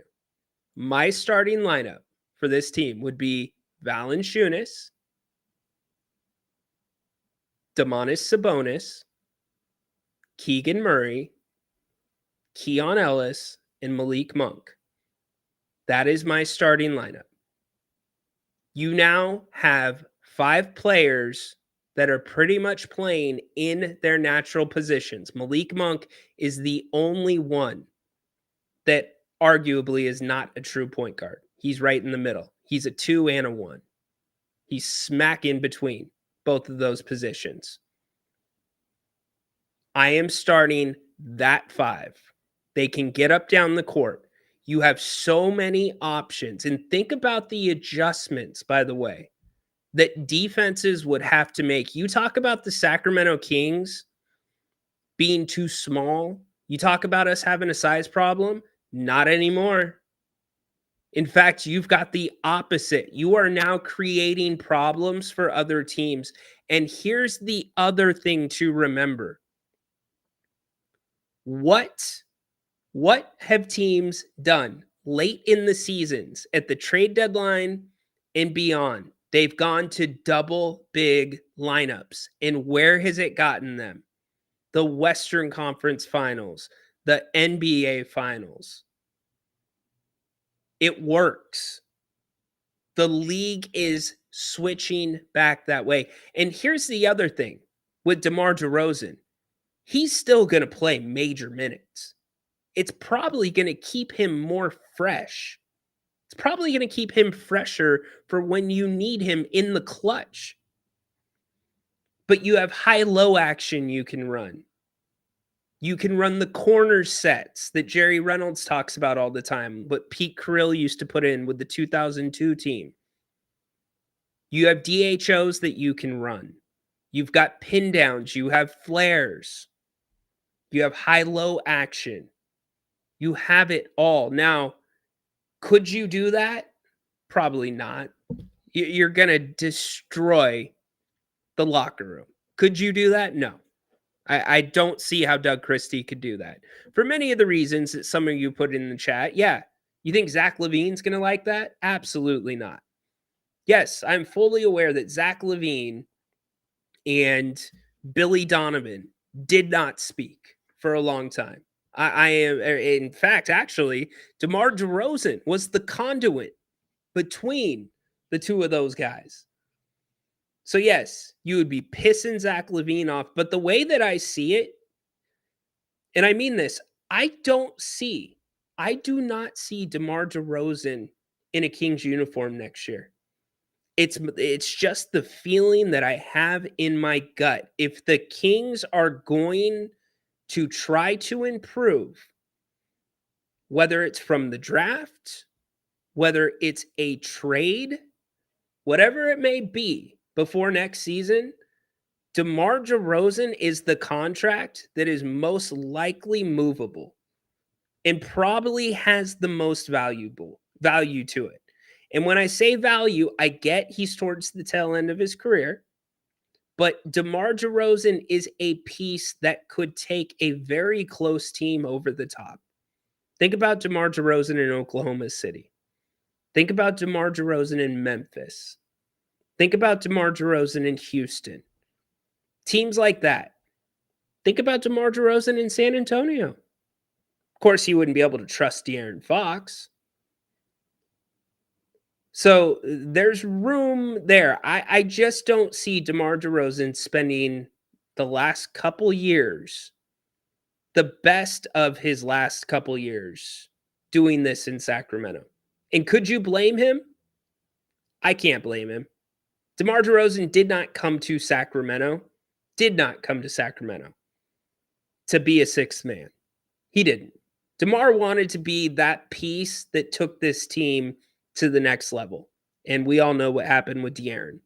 So we could get into that much more, but that is your most balanced starting lineup. And that is your lineup that 100% would cause the most issues for other teams defensively. So let me know. And then your second unit. And by the way, you could have a ton of quick substitutions as well. Just what you're doing right now with Keon Ellis. Keon Ellis is your sixth starter. Let's be real about that. Keon is your sixth starter. So it doesn't mean that those guys are not playing big minutes. They will be. That's the way that I would go. That to me gives you your best chance to win. That also gives you your best chance offensively and defensively to start games. That's what I'm doing. I don't have any tomatoes on me yet. That's good. Has anybody thrown anything at their TV? Are we good? Okay, so you're somewhat kosher. Find me anybody else in Sacramento that's saying that. And mean it. I truly mean it. I'm not coming from a crazy place. I'm not off my rocker. I'm looking at the offense. I'm looking at the defense. It's the sweet spot. You would have a very powerful front line. And again, pick and roll, what the Kings do best, all over the place. There are not two guys in the league that set better screens than Valanciunas and Sabonis. And by the way, you know that trouble that we have here in Sacramento with guards on the perimeter getting beat? You would always have a big inside still at the rim. Even if Sabonis is out guarding somebody, you still got JV at the rim. And you know JV gets his money's worth when he puts his body into somebody. So let me know what you think. I would love 5 minutes with Doug Christie. Monty McNair, give me 20 minutes. Let's talk.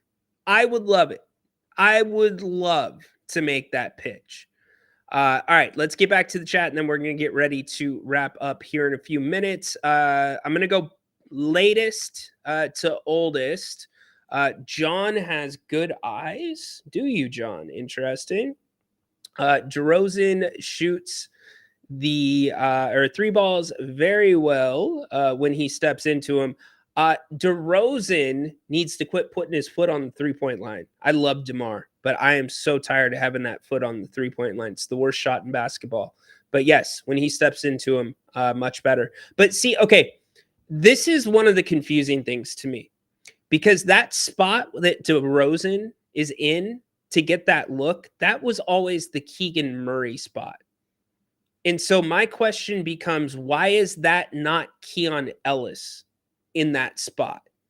He's your best 3-point shooter right now, hands down. Get Keon some more looks. Get Keon some more looks. Like Rhino said, I don't like DeMar taking threes, so we're still having that talk. Both of them off the bench. Paul together. Start Sabonis, Lyles, Keegan, Levine, Monk. Second line, JV, Laravia, DeRozan, Keon, Fultz, or Mason. Mason's not going to be getting minutes this year now that Fultz has been signed. Let's see. Fultz turnover. Yeah, you know what? I think it's going to get better. It's going to get better. He has not played in a year. His turnovers have been stupid turnovers. Really dumb. Those won't keep happening. He's way too smart of a player. Start right now. Fultz, DeRozan, Murray, Levine, Sabonis. Oscar says,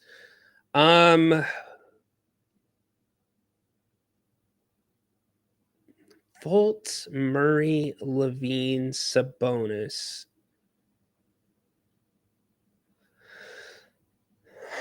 I don't know. Thinking about it. I'm thinking about it on the spot, Oscar. See my wheels turning. In fact, let's listen to Doug as I keep thinking about that. Doug again last night. To dictate the game. That happens later in the game, later in the half, later in the quarter, later in the shot clock, where you allow your talent to dictate the game. Early on, I just want them to read more and definitely be present on the defensive end with intensity. Okay. Keegan has just his fourth 20-point game of the season, and then it was his first since November 24th. Speak to kind of his journey, like year to year, how his role has changed, and he's been asked to do different things, and then, you know, to be where he is now, where he's maybe not as much of a scoring option as he was in year one.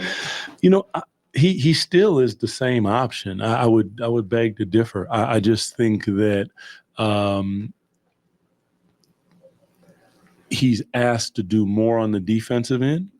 And the balance of trying to play really hard defense and then go be a jump shooter is difficult. And you have to find that balance. Not to mention on DHOs and different things, he's learning and continuing to learn how to read. And tonight he was spectacular. They were going under. He stopped behind the screen. He didn't hedge out to where all of a sudden he finds himself in trouble. He stopped behind the screen, saw that the guy went under, took an escape dribble, and he's knocking it down. These are things that we're working on when we do have practice. So to watch them translate to the game for him, I think we'll continue to build a comfort zone for him that hopefully we see more nights like this. Okay. And I've asked you before about him taking those 2 games off back in like the beginning of January.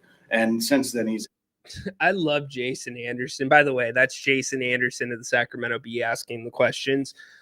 Jason, you can tell where Jason's story for that night or the next morning's going by the questions he's asking, because he asks the same questions to the people he wants the quotes from, which I guess that's what you're supposed to do. He's using his credential correctly. But certainly his message was about Keegan Murray and getting his ankle right. And look, Dennis, I see your point about your number 1 and number 2 scorers. That's also the problem, Dennis. Do you see like where that's also the problem? There's no balance. Those guys are getting numbers, but at what expense to other guys that are plenty capable of contributing? That's the conundrum. It's a difficult situation. And you know what? Let me say this. There is no right answer for Doug Christie. None. No right answer here. This falls squarely on the shoulders of Monty McNair. 100% on Monty McNair. Period. End of story. Monty McNair had opportunities to correct this team, course correct, and do it ahead of schedule. Do it for fair value. And it didn't happen. They thought they had more than they really did. Like, Monty's sitting there thinking, I've got 3 of a kind after the Beam Team year, because that's where this starts. Like, I can't wait to have this talk with all of you after the season. Grant and I have said we'll talk more about the Fox situation and the Brown firing once the season's over, because there's really no point of stirring that up right now. Let's live in the present moment and cover what's going on. But you'll see how this all goes together. The puzzle pieces of this and how we got to where we are. And I give Monty credit at the trade deadline, 100%. Going to get JV, great move. 100%, great move. Again, we won't be able to judge the Fox trade for a while. How you don't get a point guard out of that. And I'm not just saying, and I'm not saying that you don't still get Levine, but how you don't get a point guard out of that is just really hard for me. I would be licking my chops if the Kings could have got Kobe White from Chicago. And by no means was I suggesting the Kings would have been better off with Chris Paul than Zach LaVine. My point is, you needed to get a point guard. It's the missing ingredient. You guys have everything you need to make a beautiful bolognese sauce. You've got everything you need except the tomato sauce. That's what it is. Like, you're literally pushing a shopping cart down the aisles of your local supermarket. You've got your Parmesan rind, you've got your ground pork, you've got your ground beef, you've got your prosciutto, you've got your oregano, you've got everything you need right there on the list. But then you decide not to get tomato sauce. A point guard is the tomato sauce. It's what we've missed all along. So it is what it is. But they're in a difficult position. We'll see how they correct. And I'm happy that this team has a chance to get into the play-in. That is what I'm happy about. It's going to be a very difficult road, though. And Kobe White disappears. He also plays in Chicago, dude. Kobe White is a stud. Undercover stud. Undercover stud. Like, could you imagine? I'm being serious here. Now we're just coming off the rails. I know these guys don't grow on trees, but do you know how big of a difference a TJ McConnell, a Josh Hart, an Austin Reeves, a Peyton Pritchard, do you know how much of a difference a Derek White would make on this Kings team? It would be unfreaking real. Unreal. Changes the entire dynamic of this team. But again, I can't wait to debrief with all of you after the season. Grant and I will do that together, and we will make this thing make sense on how we got here. But the point I was getting at was the past 2 trade deadlines before this one, there were options for this team, and they didn't take them. You know, it's really important for a head coach, really important for a head coach and a GM to be on the same page. Very important. When a coach and a GM are not on the same page, the fracture starts at the top and it goes all the way down. So that's where we will leave that conversation. Speaking of fractures, I got really ticked off earlier today. I almost fractured my hand. I am not a violent person, but I wanted to hit something when I saw this tweet from none other than Nick Stauskas. Yeah, you remember Nick Stauskas? By the way, when you start off something by saying, I mean no disrespect, that means you're about to disrespect somebody. 9 times out of 10. I mean no disrespect, but the magic eraser erases everything that you said before that. Nick Stauskas says, and by the way, what's Nick Stauskas doing these days? Just wondering, what is Nick doing these days? I mean, he had a hell of a national championship game where he scored 22 in the first half. Sacramento King. In all seriousness, I feel bad for Nick Stauskas in this sense. He had to spend his rookie and young years around DeMarcus Cousins. DeMarcus Cousins was not always the best person to be around.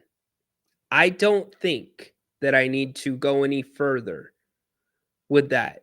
Grant has shared many stories about DeMarcus Cousins behind the scenes and in the locker room. But Nick Stauskas tweets out, I mean no disrespect by this. Asking as a happily retired player. Wait, that's where I need to stop. Wait, Nick, let's stop for a second, okay? What is that? Huh? A happily retired player? Nick. You can't go with a happily retired player, my man. You got ran out of the league, dude. Your jersey ain't hanging in any rafters. I mean, seriously, is Nick Stauskas even getting an NBA pension? I'm just curious. I love the spin that he's happily retired. Was his retirement by choice? Or because there was absolutely no demand for his services? I digress. How in the hell does Kessler Edwards have a job in the NBA, let alone a starter for a team coming off of an NBA Finals run? I'm just confused as to what his strengths are and what he does to impact a game. Mr. Stauskas, my friend, I am just as confused how you ever made it to the NB freaking A if you can't recognize what Kessler Edwards' strengths are and what he does well. The guy is a chameleon. The guy is a coach's dream. No, he doesn't have the most talent in the world.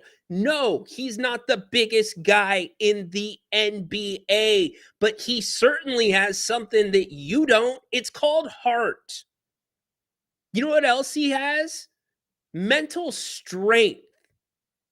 Nick, while you were sitting there on the bench in whatever G League city after your time here in Sacramento or some country that I can't even name, staring at your girlfriend in the stands who, I don't know, is Instagram model or whatever, Nick, Kess is taking mental reps while he's on the bench. That dude does whatever his coaches ask. That dude does everything that his teammates don't want to do. That dude, Kessler Edwards, is one of the most important parts of a winning basketball roster. A guy that loves to do the little things and is always ready for his opportunity, Nick. Nick, there is a reason Kessler Edwards barely played in Sacramento. But guess what? When he did get his opportunities, Kessler played well because he was a professional. Check that, Nick. He is a professional. So I find it very, very rich of you, Mr. Stauskas, who is happily retired. Happily retired, Nick? That's such a crock of BS, Nick. If an NBA team called you today, you would be on a flight in 10 minutes, my man. Your services aren't needed because you don't have a tenth of the work ethic and heart of Kessler Edwards. You've got to be kidding me. Nick, you are everything that young basketball players should never look at and never watch. Like if my 10-year-old son was ever into basketball, Nick, I would never show him a second of your film. You know why? Because you are a one-trick pony. You had one skill in a sport that takes way more than a jump shot to succeed. You know what Kess has that you don't, Nick? He's got IQ, man.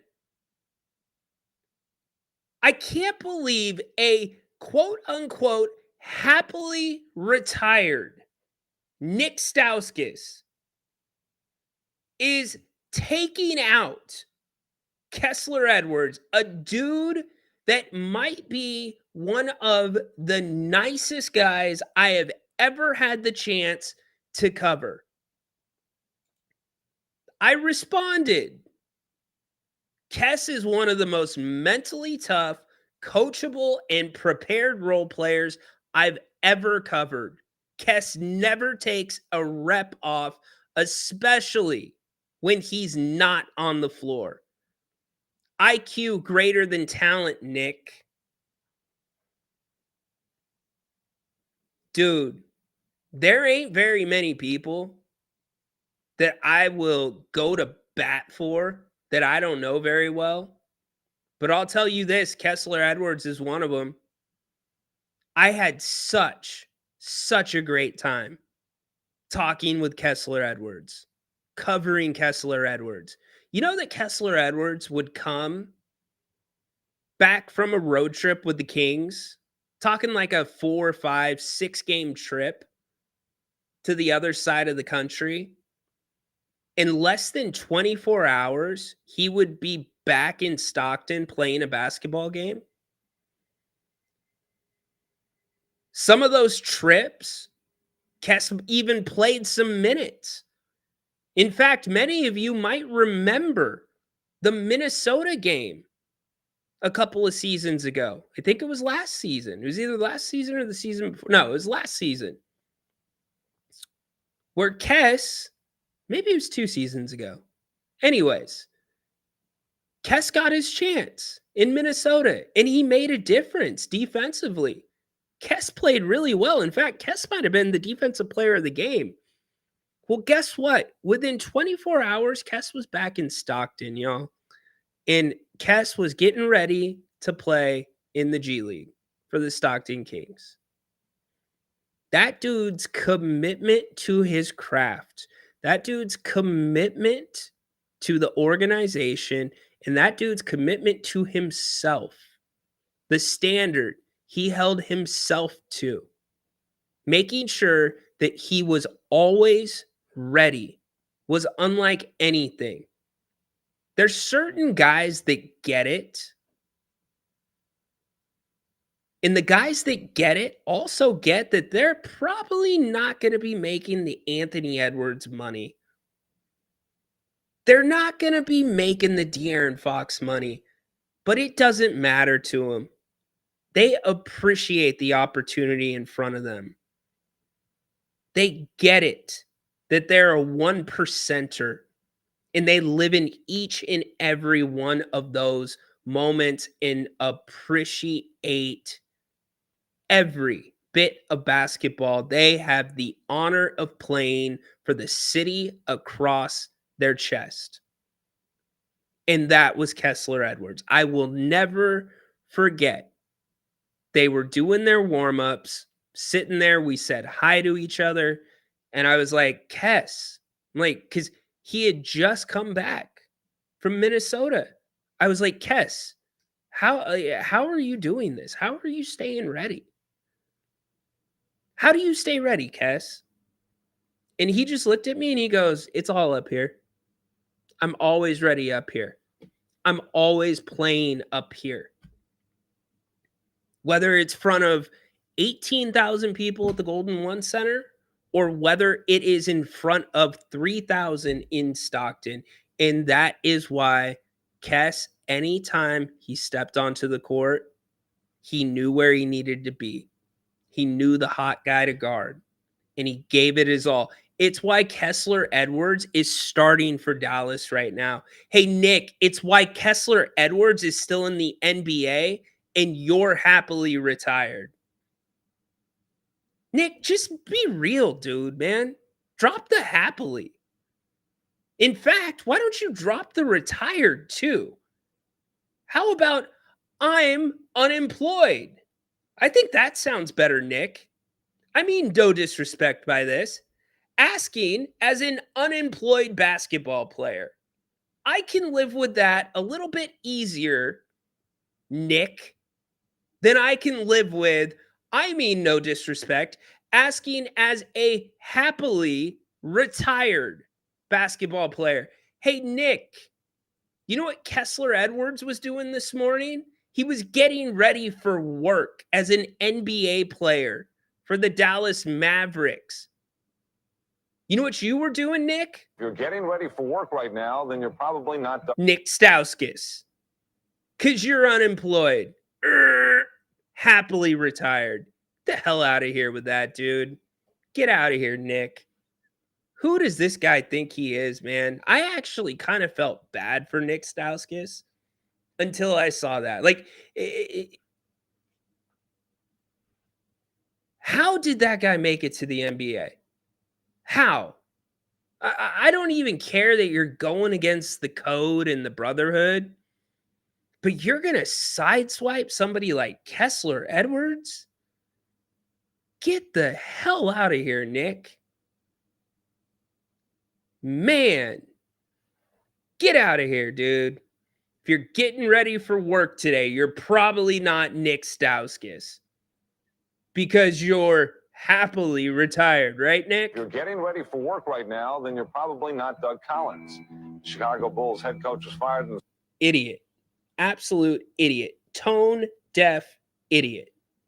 All right. That's all I got for today. I just, look, Nick, you picked the wrong guy to sideswipe. I got a ton of love for Kessler Edwards.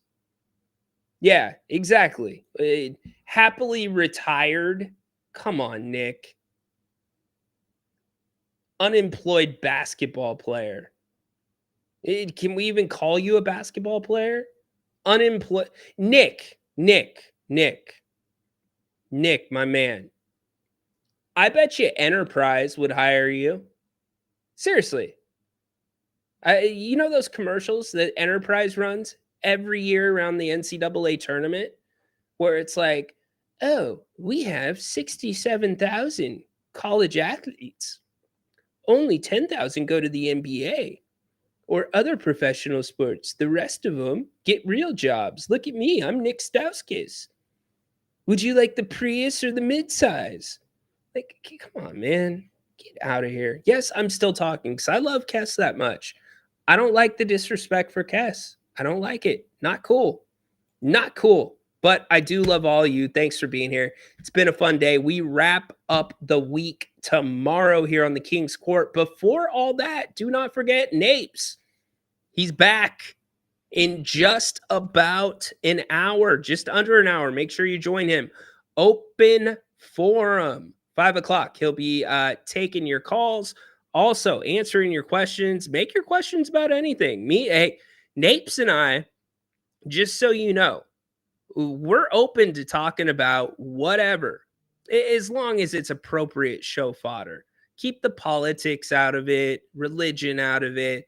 You get what I'm talking about. If you want to talk about something pop culture, you want to talk about something that's not directly related to sports, something that's bugging you, then guess what? Do it. Like before we started the post-game show the other night or just last night, I was like, Napes, man, you know what ticks me off?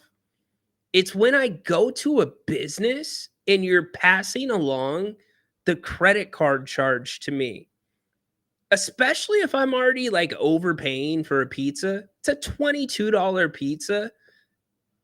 And you're going to charge me the 4% for using my credit card and then tag on $1.50 for ranch? Get out of here. So if you got something like that, Napes will, that started a 5-minute conversation with us. So bring it up. Grant will entertain it. I appreciate all of you. Make it a great rest of the day. You are all the best. Absolutely the best. Join Grant again, 5 p.m. here in just a little bit. Go Kings. Talk to you guys tomorrow. Court is dismissed.